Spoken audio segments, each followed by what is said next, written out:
Workspaces are safe configurations of the user interface within AutoCAD. Civil 3D comes predefined with several of these workspaces. These workspaces include the layout of the ribbon and what tabs are included, the command line, and if it's included on the screen, the layout of any toolbars, the Civil 3D Toolspace, and any other dockable pallets such as the Tool Pallets window or the Map 3D Workspace palette. If you find that you are customizing the interface to suit your own personal workflow, you can save all of these palettes, toolbars, and ribbons as a custom workspace. You can see them here in the Workspace area of the Quick Access Toolbar.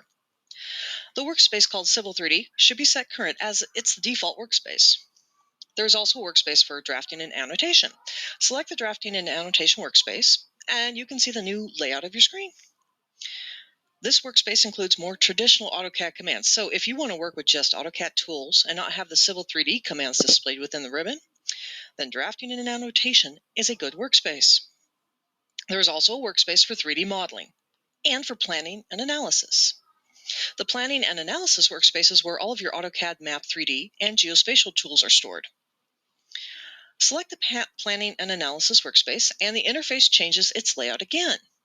Now, you have the options like Feature Edit on the ribbon.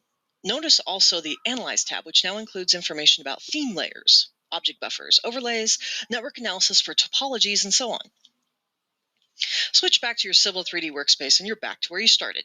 You also have the option to customize any of these workspaces. The Customize command opens the CUI dialog box, which stands for Custom User Interface. Here you can set up your own unique workspace. The Workspace Settings options allows you to control what workspaces are shown within the list.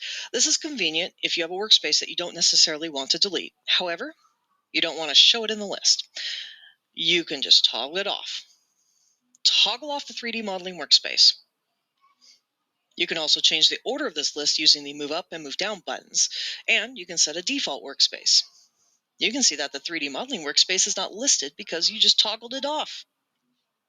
Finally, you can turn on and off toolbars, dock pallets, display them, or turn them off. This is great for toolbars and pallets that you use often. Once you have the workspace set up the way you want, use the Save Current As command to save the current user interface layout as a new workspace. Civil 3D gives you many ways to change your user interface to best suit your needs.